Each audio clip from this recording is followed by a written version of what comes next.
Olá a todos, segundo vídeo que eu estou a gravar de seguida e segundo vídeo associado ao meu Outubro Hispano-Americano e segundo vídeo associado a uma releitura que eu fiz para esse projeto Outubro Hispano-Americano e segundo vídeo que eu faço associado a uma releitura que tem alguma influência por trás dela da Catarina, da minha Catarina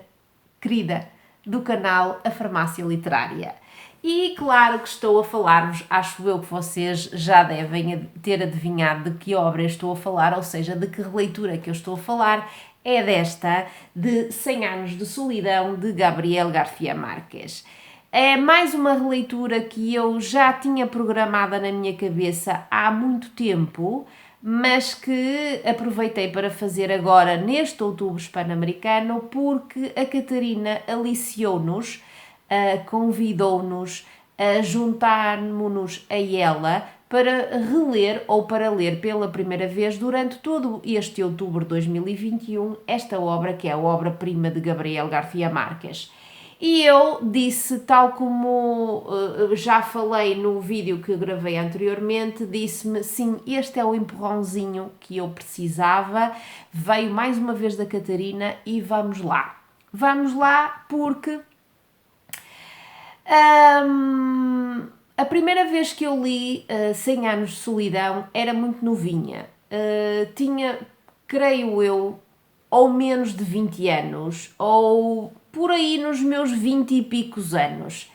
E essa primeira leitura não me deixou assim grandes marcas. Confesso que,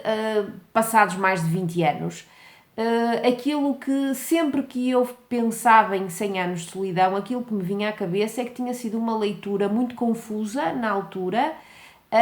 mas que essa confusão não tinha sido o elemento fulcral para que a obra não me tivesse arrebatado como arrebatou a já milhões e milhões de leitores por esse mundo fora, porque quem é amante de realismo mágico, quem ama fervorosamente Gabriel García Márquez, sempre fala desta como a sua obra favorita, sempre fala desta obra com uma paixão e um entusiasmo tais que é impossível nós não nos sentirmos, pelo menos, com curiosidade para também nós vermos se esta obra nos vai conseguir arrebatar e entusiasmar, como eu disse, arrebatou e entusiasmou a milhões de leitores. Eu, na leitura inicial, não tinha sentido esse arrebatamento e esse entusiasmo. Achei que, passados mais de 20 anos, com uma experiência assim, já bem mais considerável de leituras, que talvez estivesse no momento ideal, ou seja, naquele momento apropriado para retirar esta obra das minhas estantes mais uma vez e fazer a releitura que lhe devia. E foi isso que eu fiz. Fui fazendo esta releitura na companhia de mais pessoas que se juntaram à Catarina, mas foi uma companhia para já bastante solitária, porque a Catarina pôs toda a gente muito à vontade para ler ao seu ritmo, para começar a ler no início de outubro, ou em meados de outubro, ou até em finais de outubro, e ainda não houve o momento de fazermos uma discussão de leitura entre todos nós, aqueles que aceitamos o repto da Catarina e lemos ou relemos esta obra. Por isso, foi uma releitura que eu fui fazendo ao meu ritmo, não muito acompanhada, mas que sim, acompanhada disto, ou seja, disto que não existiu na primeira vez que eu a li e que é nada mais nada menos do que a árvore genealógica dos Buendia, que é a família protagonista desta obra e que nós vamos conhecer durante 7 gerações. Sim, 7 gerações dos Buendia estão aqui presentes, 7 gerações de muitos homens com nomes iguais ou semelhantes, com o nome Arcádio e Aureliano muito por aí presentes, e que para isso então é útil ter a árvore genealógica muito ao nosso lado, apesar que a árvore genealógica também nos vai spoilando muita coisa, mas mesmo assim eu recomendo-vos essa árvore genealógica ao lado, para que pelo menos vocês não percam tão facilmente o fio à meada numa obra que é assim muito complexa, que tem um ritmo sufocante, que basicamente nos traz 100 anos de existência de uma família, que está 100 anos esses que estão aqui retratados, num ritmo sim muito sufocante, que muitas vezes me deixou sem energia, sem respiração, abananada, confusa, mas que lá está, tem algo que fez com que eu percebesse mais uma vez porque é que esta obra é uma obra-prima, porque é que esta obra é a obra bandeira do realismo mágico e porque é que esta obra é adorada e venerada por tanta gente. Eu posso dizer-vos que esta segunda releitura veio complementar a leitura inicial, mas também veio confirmar aquilo que eu senti nessa leitura inicial. Ou seja, não foram precisos mais de 20 anos de experiência de leitura para que eu mudasse a minha opinião, infelizmente, em relação a esta obra. Não consigo sentir-me entusiasmada e arrebatada e com aquela ideia de veneração perante esta obra, por algumas razões que eu quero resumir aqui. Digo-vos já e posso já dizer-vos que não foi um 10 em 10, que para mim é um 8 em 10 e é um 8 em 10 que está muito associado àquilo que eu considero de mais positivo nesta obra, mas que não passa de um 8 em 10, por aquilo que eu acho que esta obra, para mim, e continuo a dizer que é para mim, tem de excesso. E esse excesso passa muito por aquilo que para mim é um excesso de realismo mágico. Eu volto a dizer, já disse no vídeo anterior, eu sou uma pessoa muito crédula e que dificilmente embarco, assim de olhos fechados, em alguma coisa que vai para além do real. Se for uma coisa comedida, como eu encontrei na Casa dos Espíritos, eu embarco facilmente e até ganho um sorriso nos lábios. Se for alguma coisa como aquilo que acontece aqui e que é um número sem fim de situações e umas atrás das outras nesse ritmo sufocante que eu já vos mencionei, torna-se para mim muito confuso e torna-se para mim algo cansativo. E foi isso que eu senti nesta obra. Senti que muitas vezes estava algo saturada desse exagero de realismo mágico, algo saturada desse ritmo sufocante e algo saturada de situações que vão muito para além do que eu acho que é a realidade, mesmo em latitudes tão místicas e tão mágicas como as que estão aqui presentes. Foi isso que eu menos gostei nesta leitura ou nesta releitura, porque na leitura inicial de certeza absoluta que foi também isso que menos me agradou. Agora, aquilo que sim me agradou foram todo um número de paralelismos que eu fui fazendo entre o que está aqui e aquilo que eu conheço da contextualização social e histórica de países como a Colômbia, o país natal de Gabriel García Márquez, e de toda aquela região caribenha onde está também a Colômbia. Fiz todo um número grande de paralelismos, que esses paralelismos sim me encantaram, porque fizeram sentido para mim, lá está. Enquanto aquilo que é excesso de realismo mágico não faz sentido para mim,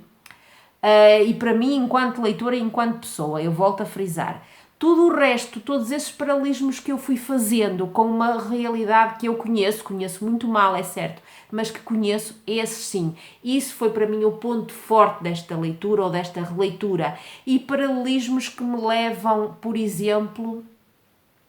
a recordar e a relembrar o quanto países como a Colômbia e todos aqueles que estão associados à Hispanoamérica e mesmo à América Latina, a toda uma desigualdade social, a toda uma realidade política efervescente, sempre cheia de guerras que não terminam, sempre cheia de conflitos sociais e políticos e mesmo bélicos, cheia repleta e prenha de corrupção e toda uma realidade que está muito carente de alguém com mão firme, mas quando vem a mão firme se transforma em ditadura. Toda uma realidade que está muito frágil e que facilmente é usurpada por países mais ricos, como por exemplo os Estados Unidos. Toda uma realidade que está muito associada a uma natureza exuberante, onde tudo facilmente cresce. Toda uma realidade associada às bananas, que são, e eu recordei tão facilmente, eu que odeio bananas, mas toda a minha adolescente e toda a minha infância foram, como é que eu ia dizer, isto está muito associadas às bananas Chiquita. Eu depois, se me lembrar, deixo-vos ficar aqui uma imagem das bananas que vinham com uma etiqueta de Chiquita, Chiquita, e até acho que até havia uma publicidade que aparecia na televisão de Chiquita, Chiquita e da Colômbia, e fez-me lembrar logo isso, e toda uma realidade que está associada também a gente visionária, a gente cheia de sonhos e de ideais algo utópicos e que lutam por esses ideais e que muitas vezes levam a que esses ideais terminem numa guerra, como aconteceu por exemplo com Che Guevara. Há aqui um coronel, que é o coronel Aureliano, que eu não sei se fazendo bem ou mal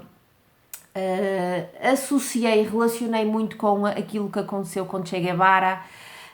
com os sonhos de Che Guevara de fazer uma América unida, uma América onde não houvesse desigualdades sociais, onde não houvesse desigualdades raciais, desigualdades étnicas, toda aquela amálgama de gente.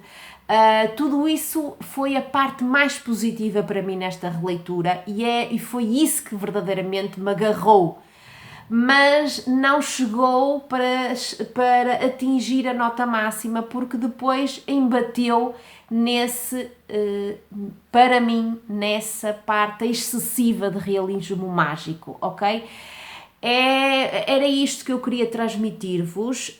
Continuo a achar que Gabriel García Márquez é um gênio, ou foi um gênio, e sempre continuará a ser genial, que toda a veneração que as pessoas têm por ele, tudo aquilo que ele ganhou como prémios, inclusive o Prémio Nobel da Literatura, tudo isso é verdadeiramente merecido, porque ele é um gênio. É impossível alguém, não sendo genial, ter conseguido escrever aquilo que ele escreveu, ter conseguido terminar a obra como ele termina.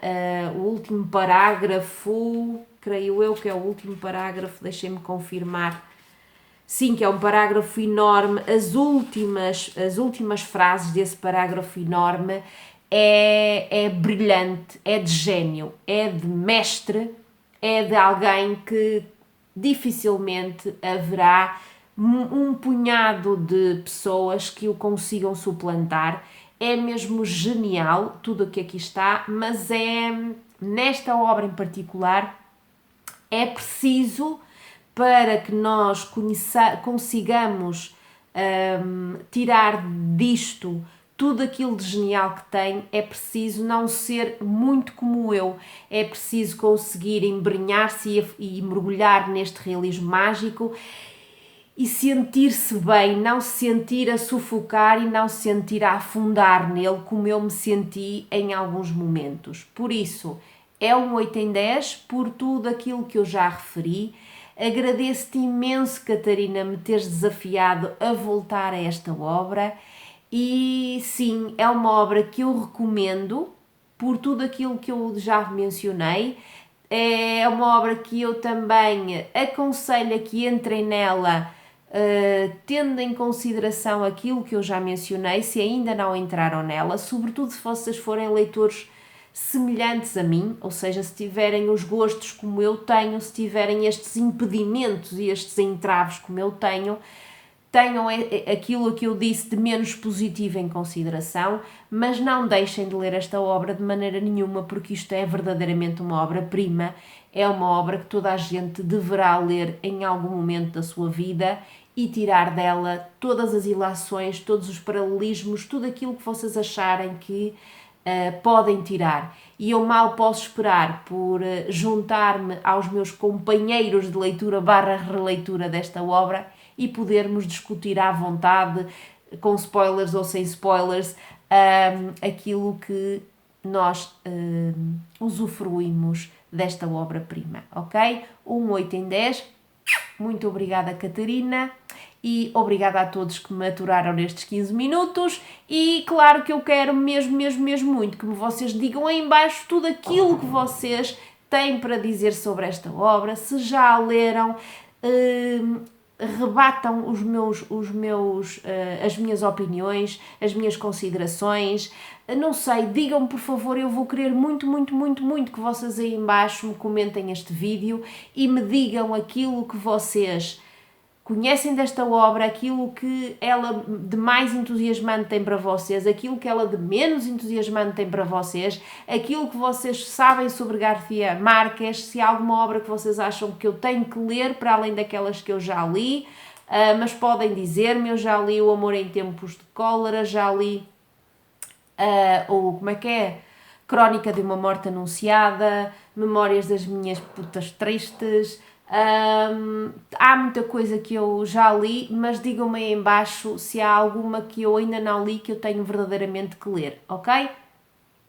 Beijinho, não se esqueçam por favor de comentar. Obrigada e vemo-nos no próximo vídeo. Tchau!